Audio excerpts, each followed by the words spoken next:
Chennai commissioner ஒருத்தர் அருண் சொல்லிட்டு, அடுத்தது சீமானோட சண்டை போடுற வருண்குமார், அவர் இப்போ இதுக்கு இங்க சிபிசிஐடியில் சேர்ந்திருக்கார் சென்னையில். ஸோ இது மாதிரி ஒரு 4-5 அதிகாரிகள் இந்த ஆட்சியையே ஆட்டி வைத்துக் கொண்டிருக்கிறார்கள். அவங்க நீதிமன்றம் சொல்கிற தீர்ப்பையும் கேட்கறது இல்ல, முதலமைச்சரையும் வழிகாட்டுறதுல. இன்னும் சொல்ல போனா ஏதோ ஒரு கேஸ்ல திரு உதயநிதி அவர்கள் ஏதோ ஒரு ஸ்கீமுக்காக இலவசம் கொடுக்க திட்டம் போட்டா திரு யூசி அவர்கள் இதெல்லாம் வேண்டாம் அப்படின்னு சொல்லிட்டு, உதயநிதி கூட இன்னைக்கு ஸ்டாலினை போய் பார்க்க முடியல. ஒரு விஷயத்தை பேசணும்னு சொன்னால் அவங்க பர்மிஷன் கேட்டுட்டு, இல்ல உதயநிதி சொல்லிட்டு போனா கூட இம்ப்ளிமெண்ட் பண்ணலாமான்னு அந்த 2-3 அதிகாரிகளை கேட்டுட்டு தான் ஸ்டாலின் செய்கிறார். எடப்பாடி அவர்கள் மீட்டிங்கில் கிட்டத்தட்ட 30 மீட்டிங்கில் 7 மீட்டிங்கில் ஆம்புலன்ஸ் வருது.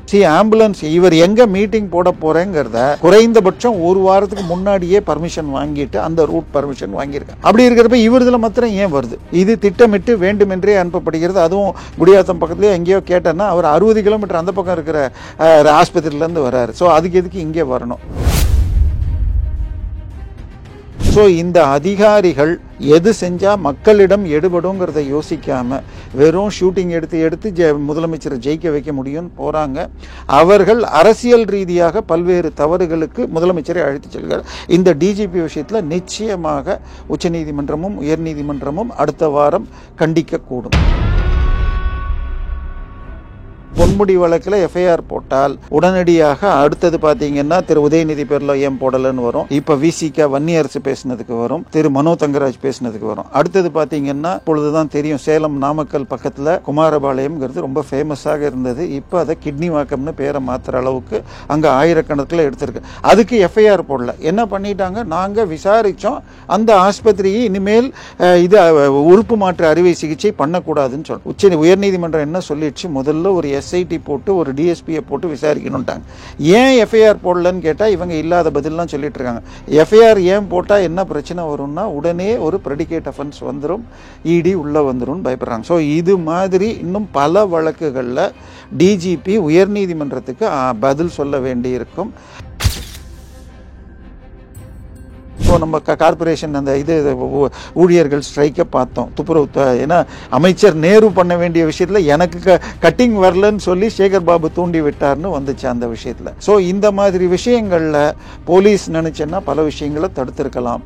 ஆனால் உளவுத்துறை முன்னாடியே சொல்லியிருக்கணும், இங்கே உட்காந்துருவாங்கன்னு சொல்லிட்டு இதை தடுத்திருக்கலாம். எதையுமே உளவுத்துறை செய்யாமல் முதலமைச்சருக்கு ஷூட்டிங் ஸ்பாட் செய்கிற வேலையை மாத்திரம் செஞ்சிட்ருக்கு.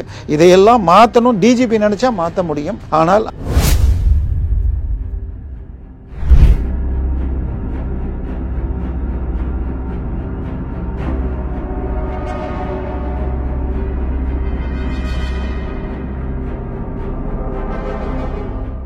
ரியல் ஒன் நேயர்களுக்கு வணக்கம். இன்று நம்மளுடைய நேர்காணலுக்கு அரசியல் விமர்சகரான திரு தேவப்பிரியா அவர்கள் நினைச்சிருக்காங்க. சார் வணக்கம். வணக்கம். எப்படி சார் இருக்கீங்க? நல்லா இருக்கேன். இன்னும் 2 நாட்கள்ல தற்பொழுது இருக்கக்கூடிய டிஜிபியினுடைய பதவிக்காலம் நிறைவடையுது. அடுத்த தற்காலிக டிஜிபி நியமிச்சிருக்காங்க. தற்காலிகம் அப்படின்னா எந்த நாள் வரைக்கும்? இந்த ஆட்சி முடிகிறதுக்கு இன்னும் 7-8 மாதங்கள் கிட்ட இருக்கு, அது வரைக்குமா? இல்லை அந்த தற்காலிகங்கிற வார்த்தையை எப்படி புரிஞ்சுக்கிறது? இல்லை, முதல்ல டிஜிபி நியமனம் என்பது உச்ச நீதிமன்றமே கைட்லைன்ஸ் கொடுத்துருக்கு. 2006 பிரகாஷ் மோகன்கிற வழக்கில் டிஜிபியாக யாரை போடணும்னு சொல்லி இப்போ இருக்கிறவர் ஓய்வு பெறுவதற்கு 3 மாதம் முன்னாடியே அந்த சீனியாரிட்டி லிஸ்ட்டில் அடுத்த 8 பேரில் 3 பேரை நீங்கள் ஷார்ட் லிஸ்ட் பண்ணி அனுப்பணும். அந்த 3ல் ஒருத்தரை மத்திய அரசின் UPSC, Tamil Nadu public service commission மாதிரி யூனியன் பப்ளிக் சர்வீஸ் கமிஷன் தேர்ந்தெடுக்கிட்டாங்க. இப்போ இங்கே தமிழ்நாட்டில் நான் சொல்லியிருப்பேன், நம்ம சேனலில் பல முறை சொல்லியிருக்கேன், இந்த ஆட்சி உதயசூரியன் ஆட்சி இல்லை, சில அதிகாரிகள் யூசி ஆட்சின்னு சொல்கிறாங்கன்னு சொல்லிட்டு. இதை உயர்நீதிமன்றமே திரு வைரமுத்து அவர்கள் எனக்கு நிலங்குடுன்னு கேட்ட வழக்கு வந்தப்போ, அதாவது ஏற்கனவே அவருக்கு நிலங்கள் இலவசமாக கம்மி ரேட்டில் கொடுக்கப்பட்டிருக்கு பெசன் நகர்லன்றப்போ திருப்பி அண்ணா நகரில் கொடுக்க வேண்டான்னு தமிழக அரசு சட்டத்தை மாற்றி அவர் கொடுக்காம இருந்தப்ப அவர் அதுக்கு வழக்கு போட, அந்த வழக்கில் இந்த ஆட்சி ஏற்கனவே காட்டிய வழிகாட்டுதல்களை மீறி செயல்படுகிறது, இது அதிகாரிகள்.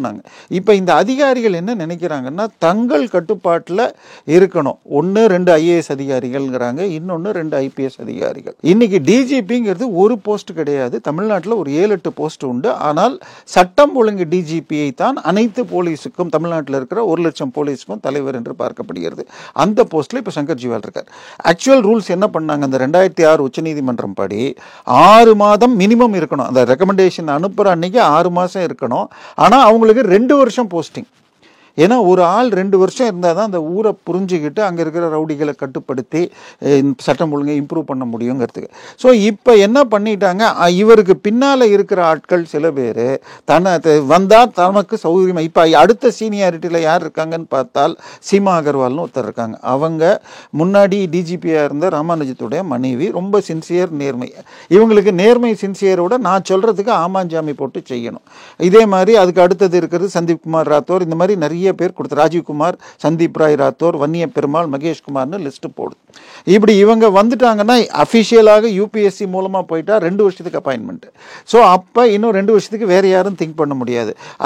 என்னைக்கு ஒரு ஆள் வேலையில் சேர்றாரோ, என்னைக்கு அவருக்கு 60 வயசு முடியுங்கிறது அன்றைக்கே தெரிஞ்சிடும்.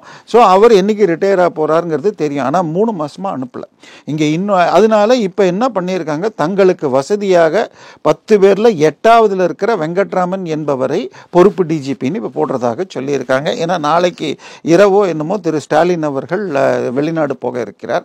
அதுக்கு முன்னாடி அப்பாயின்ட் பண்ணணும்னு பண்ணியிருக்காங்க. ஆகஸ்ட் 2024 உச்சநீதிமன்றம் 8 மாநிலங்களில் ஏன் நீங்கள் யூபிஎஸ்சி மூலமாக டிஜிபியை போடாமல் பொறுப்பு டிஜிபி போட்டிருக்கீங்க அப்படின்னு கேள்வி கேட்டிருக்கு. ஸோ இது அதுக்கு கீழே 9ஆவதாக சிக்க போகிறது. இதுக்கு சார்பாக ஏற்கனவே 2 வழக்கு நடந்துட்டு இருந்தது உயர்நீதிமன்றத்தில். ஒன்று மதுரையில் திரு SM சுப்பிரமணியம் கீழையும், இன்னொன்று சென்னை உயர்நீதிமன்ற தலைமை நீதிபதிட்டையும் வந்தது. ஸோ அவர் சரியான நேரத்தில் இதுக்கு நடுவில் பிரவீன்குமார்னு ஒரு டிஜிபி, அவர் இந்த மாதம் ரிட்டையர் போகிறார், அடுத்த மாதம் ரிட்டையர் ஆக போகிறார். அவர் என்ன சொல்லிட்டாரு, எனக்கு 6 மாதம் இருந்தால் தான் பண்ணணும்னு இருக்கு. ஆனால் என் பேரில் சில துறை சார்ந்த புகார்கள் காரணமாக ஏற்கனவே என்ன கன்சிடர் பண்ணல, இந்த தடவை கன்சிடர் பண்ணணும்னு உச்ச நீதிமன்றம் போகிறார். இதெல்லாம் எதுக்குன்னா அடுத்த லிஸ்ட் அவர் சேர்த்து போட்டுமா போட வேண்டாமான்னு தள்ளுபடி பண்ணுறதுக்காக இந்த ஆட்சியை கட்டுப்படுத்தும் அதிகாரிகள் பண்ணியிருக்கலாம் என்று சொல்லப்படுகிறது. அவரை டிஸ்மிஸ் பண்ணியாச்சு. இன்னைக்கு தேதியில் திரு வெங்கட்ராமனை போட்டாலும் தேர்தல் ரஃப்பாக பிப்ரவரி மார்ச்சில் அனௌன்ஸ் ஆகும். அந்த நேரத்தில் இருக்கிற டிஜிபி, சட்டம் ஒழுங்கு டிஜிபி இந்த ஆட்சிக்கு ரொம்ப ஃபேவரபிளாக இருக்கிறார்னு சொன்னால் எலெக்ஷன் கமிஷன் வேற யாரையாவது பொறுப்பாக போட முடியும். அதனால அப்படி பண்ணிட்டா அதுக்கு ஏற்ற மாதிரி நான் அடுத்த ப்ரொமோஷன் லிஸ்ட்டில் யார் வரும்னு இப்போ பார்க்குறாங்க. ஏன்னா 2 பேர் ரொம்ப அடிக்கடி வரும். ஒரு ஏஜிடிபி ஒருத்தரும், அதுக்கப்புறம் இன்னொருத்தர் இதில் ஐஜியாக இருக்கிறவர் உளவுத்துறையில் 2 பேருக்கு தான் இவரை கட்டுப்படுத்துகிறார், முதலமைச்சரை கட்டுப்படுத்துகிறார்கள் என்பார். ஸோ அவங்களுக்கு ப்ரமோஷனில் வரணும்னு பார்க்குறாங்க. இதுக்கு அடுத்தது இன்னும் சில பேர், சென்னை கமிஷனர் ஒருத்தர் அருண் சொல்லிட்டு, அடுத்தது சீமானோட சண்டை போடுற வருண்குமார், அவர் இப்போ இதுக்கு இங்கே சிபிசிஐடியில் சேர்ந்திருக்கார் சென்னையில். ஸோ இது மாதிரி ஒரு 4-5 அதிகாரிகள் இந்த ஆட்சியையே ஆட்டி வைத்து கொண்டிருக்கிறார்கள். அவங்க நீதிமன்றம் சொல்கிற தீர்ப்பையும் கேட்கறது இல்லை, முதலமைச்சரையும் வழிகாட்டுறதுல. இன்னும் சொல்ல போனால் ஏதோ ஒரு கேஸில் திரு உதயநிதி அவர்கள் ஏதோ ஒரு ஸ்கீமுக்காக இலவசம் கொடுக்க திட்டம் போட்டால் திரு யூசி அவர்கள் இதெல்லாம் வேண்டாம் அப்படின்னு சொல்லிட்டு, உதயநிதி கூட இன்னைக்கு ஸ்டாலினை போய் பார்க்க முடியல. ஒரு விஷயத்தை பேசணும்னு சொன்னால் அவங்க பர்மிஷன் கேட்டுட்டு, இல்லை உதயநிதி சொல்லிட்டு போனால் கூட இம்ப்ளிமெண்ட் பண்ணலாமான்னு அந்த 2-3 அதிகாரிகளை கேட்டுட்டு தான் ஸ்டாலின் செய்கிறார் அப்படின்னு கட்சிக்குள்ள மிகுந்த வருத்தம் இருக்கிறது. இன்னும் வேட்பாளர் தேர்வில் 3 விதமாக திமுகவில் போயிட்டு இருக்கு. ஒரு பக்கத்தில் பெண் நிறுவனம் செய்கிறது, இன்னொரு பக்கம் டெல்லியிலேருந்து ஒரு ஏஜென்சியை வச்சிருக்காங்க, 3வது சுனில் கண்ணேரு வச்சுக்கிட்டு இவர் உதயநிதி பண்ணிட்டு இருக்கார், இளைஞர் திமுக வச்சுக்கிட்டு. 4வதாக உளவுத்துறை இந்த அதிகாரிகள் எடுத்துட்டு சார் இவர் வேண்டாம் அவர் வேண்டான்னு இருக்கு. ஸோ ஈவன் கட்சி அமைச்சர்கள் எம்எல்ஏக்கள்லாம் கூட இந்த அதிகாரிகளுக்கு கட்டுப்பட வேண்டியது. ஸோ இதையெல்லாம் பார்த்துட்டு இருக்காங்க. ஆனால் எலெக்ஷன் அறிவிக்கப்பட்டால், ஏன்னா எந்த முடிவு எடுத்தாலும் இந்த அதிகாரிகள் தான் எடுக்கிறாங்க. இப்போ சமீபத்தில் பார்த்தீங்கன்னா எடப்பாடி அவர்கள் மீட்டிங்கில் கிட்டத்தட்ட 30 மீட்டிங்கில் 7 மீட்டிங்கில் ஆம்புலன்ஸ் வருது. ஆம்புலன்ஸ் இவர் எங்கே மீட்டிங் போட போகிறேங்கிறத குறைந்தபட்சம் 1 வாரத்துக்கு முன்னாடியே பர்மிஷன் வாங்கிட்டு அந்த ரூட் பர்மிஷன் வாங்கியிருக்காங்க. அப்படி இருக்கிறப்ப இவர் இதில் மாத்திரம் ஏன் வருது? இது திட்டமிட்டு வேண்டுமென்றே அனுப்பப்படுகிறது. அதுவும் குடியாத்தம் பக்கத்துலேயே எங்கேயோ கேட்டேன்னா அவர் 60 கிலோமீட்டர் அந்த பக்கம் இருக்கிற ஆஸ்பத்திரியிலேருந்து வர்றாரு. ஸோ அதுக்கு எதுக்கு இங்கே வரணும்? இது எதுவுமே சரிப்படல. இப்போ அதுக்கு மாற்றாக இவர் வந்து ஆம்புலன்ஸை மிரட்டினார்னு இவர் பேரில் வழக்கு போட்டுட்ருக்காங்க. அதே மாதிரி இன்னைக்கு விஜய் பேரில் ஒரு பவுன்சர் தூக்கி எறிஞ்சாங்கிற வழக்கில் தூக்கி எறியப்பட்டது வேற நபரா, ஆனால் கம்ப்ளைண்ட் கொடுத்தது வேற ஒரு பையன் அத்தனை அப்படின்னு சொல்லிட்டு இன்னைக்கு ஓடிட்டு இருக்கு. ஆனால் விஜய் பேரில் போட்டிருக்கிற அந்த பிரிவுகளில் நான் பெயிலபிள் வாரண்ட்ல போட்டிருக்காங்க. இப்போ அரெஸ்ட் பண்ண போறீங்களா? அரெஸ்ட் பண்ணீங்கன்னா இன்னும் எப்படி கலவரங்கள் வரும்? ஸோ இந்த அதிகாரிகள் எது செஞ்சா மக்களிடம் எடுபடுங்கிறத யோசிக்காம வெறும் ஷூட்டிங் எடுத்து முதலமைச்சரை ஜெயிக்க வைக்க முடியும்னு போறாங்க. அவர்கள் அரசியல் ரீதியாக பல்வேறு தவறுகளுக்கு முதலமைச்சரை அழைத்து செல்கிறார்.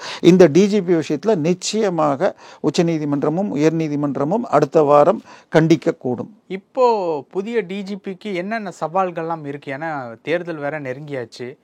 இன்னொரு பக்கம் வந்து ஆளும் கட்சியினருடைய நெருக்கடி அப்படிங்கிற மாதிரியான விஷயங்கள்லாம் இருக்கு. வர இருக்கக்கூடிய சவால்கள் அப்படின்னா என்ன பேசுறது? இல்லை, முதல்ல நீதிமன்றத்தை சமாளிக்க முடியுமான்னு பார்க்கணும். ஒரே விஷயம் இப்போ எடுத்துக்கிட்டிங்கன்னா திரு பொன்முடி அருவருப்பாக ஆபாசமாக ஈவே ராமசாமியார் போல, அண்ணாதுரை போல, கருணாநிதி போல கீழ்த்தரமாக பேசினார். அன்றைக்கெல்லாம் மீடியா இல்லை, கண்டுக்காம போயிடுச்சு. இன்னைக்கு இவர் பேசியது வைரல் ஆன உடனே இன்னைக்கு வரைக்கும் அவர் பேரில் எஃப்ஐஆர் போடல. கடைசியாக திமுகவை சேர்ந்த வழக்கறிஞர், அரசு வழக்கறிஞர்ங்கிற பேரில் அவர் வந்து என்ன சொல்லியிருக்கார்? அவர் தானாக பேசவில்லை. 1970களில் ஒரு கூட்டத்தில் அல்லது பட்டிமன்றத்தில் பேசியது என்று சொல்லி பேசினார். உடனே நீதிபதி என்ன சொல்லிட்டார்? அந்த முழு வீடியோ கொண்டு அப்படிதான் அவர் சொன்னாரா? இன்னொன்று, அது 1970 பேசினதுக்கு ப்ரூஃப் கொடுங்கன்னு இருக்கார். ஏற்கனவே இந்த விஷயம் வெளியில் வந்தப்போ விசிகாவுடைய எம்பி ரவிக்குமார், நான் வந்து பச்சையப்பாஸில் வக்கீலுக்கு படிச்சுட்டு இருந்தப்போ தான் இவர் பிஹெச்டிக்கு வந்து பொன்முடி படித்தார். பல கூட்டங்கள் நான் பார்த்துருக்கேன், ஒன்லையும் இது பேசினது இல்லைன்னு இருக்கார். ஸோ இது எல்லாமே இப்போ சிக்கலில் போய் பொன்முடி வழக்கில் எஃப்ஐஆர் போட்டால் உடனடியாக அடுத்தது பார்த்தீங்கன்னா திரு உதயநிதி பேரில் ஏன் போடலைன்னு வரும்.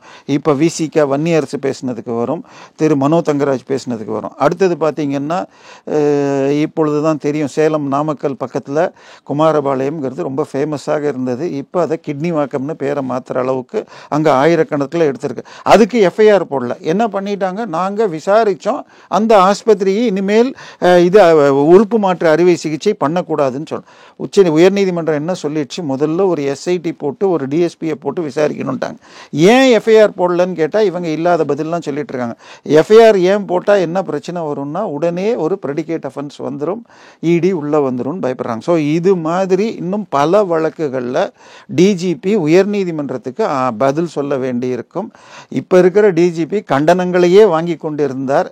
இல்லை, அவர் போகாத வழக்கில் மற்றவங்களுக்கு வந்துச்சு. இப்போ இவரும் அதே நிலையை சந்திப்பார். இப்போது புது டிஜிபிக்கு திமுகங்கிற கட்சி ரிலேட்டபிளாக ஏதாவது பிரச்சனைகள் எதுவும் இருக்கா? அமைச்சர்கள்டேருந்து இல்லை தலைமைச் செயலாளர் அதிகாரிகள்டேருந்து அந்த மாதிரியான பிரச்சனைகள் எது? கட்சியை விட அவர் சுயமாக சிந்திச்சு வேலை செய்வாரா? அதுதான் பிரச்சனையா இருக்கா? அங்கதான். ஏன்னா ஒரு டிஜிபின்னா ஒன்றும் இல்லை. இப்போ வருண்குமார் எடுத்துக்கிட்டிங்கன்னா ரீல்ஸை போட்டுக்கிட்டு இருந்தார், வாரத்துக்கு 2 ரீல்ஸ் போட்டுட்டு இருந்தார். சரி, ஒரு போலீஸ் அதிகாரி ஈவன் முடிய வளர்க்கறது கூட இப்படி டக்குன்னு பிடிச்சா இங்கே பிடிக்கக்கூடாதுன்னு ரூல்ஸ் இருக்குது. ஆனால் இவங்க ரீல்ஸுக்கு ஏற்ற மாதிரி தன்னை வளர்த்துக்கிட்டு ட்ரெஸ்ஸை போட்டுட்டு போடுறாங்கன்னா அவங்க எங்கே இருக்காங்க, எதுக்கு போகிறாங்கங்கிற விஷயங்கள் லீக் ஆகும்.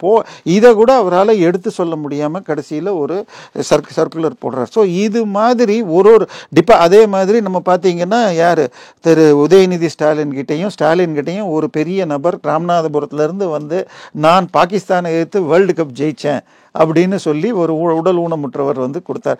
அது முழுக்க ஃபேக்காக அவர்கிட்ட பாஸ்போர்ட் கூட இல்லைன்னு வந்திருக்கு. எப்படி ஒருத்தர் முதலமைச்சரையும் உதவி முதலமைச்சரையும் போய் பார்க்க முடியும்? அவரை பற்றி உளவுத்துறை பார்த்து சொல்லியிருக்கணும். அடுத்தது பார்த்தீங்கன்னா நம்ம போதை மருந்து திரு அமீருடைய நண்பர் டைரக்டர் அமீருடைய நண்பர் ஜாஃபர் சாதிக்கு அவர் வந்து சிசிடிவி ஃபுட்டேஜ் சிசிடிவி கேமரா ஃப்ரீயாக கொடுத்தானா அவர் வந்து சங்கர் ஜிவால் கையில் அவார்டு வாங்குறார். எப்படி இதெல்லாம்? அவர் ஏற்கனவே 2 முறை குண்டர் சட்டத்தில் கைதானவர்னா இப்போ ஒரு பேரை பார்த்தீங்கன்னு வச்சுங்க, இன்னைக்கு ஒரு செய்தி வருது, ஒரு பேரை பார்த்தா டக்குன்னு எனக்கெல்லாம் ஸ்ட்ரைக் ஆகும். இது எங்கேயோ பார்த்துருக்கிறோமே, இந்த வழக்கு ஒன்றும் இல்லை. இப்பொழுது இவர் நம்ம எதிர்கட்சி சார்பாக நீதிபதியை நிற்க வச்சிருக்காங்க. அவர் சல்வா ஜுதும்ங்கிற அந்த இதை தடை செய்தார் அப்படின்னு நக்சலைட் ஆதரவு. அந்த யார் சல்வா ஜுதும் கொண்டு வந்ததுன்னா காங்கிரஸை சேர்ந்த ஒரு மந்திரி. இந்த தீர்ப்பு வந்ததுக்கு பிறகு அந்த நக்சலைட்டுகள் 250 பேர் சேர்ந்து காங்கிரஸ் தலைவர்கள் 225 பேர் வந்து 2 காரை நிறுத்தி ஷூட் பண்ணி 20 25 பேரை கொண்டு இருக்காங்க. ஸோ அந்த தீர்ப்பின் பலம் இருக்கு. ஆனால் எனக்கு ஞாபகம் வந்தது, பட் எந்த சேனல்லையும் வரல. ஸோ போலீஸு பழமையான இது நிருபர்கள்னா எல்லா விஷயங்களும் தெரிஞ்சு தடை பண்ணணும்.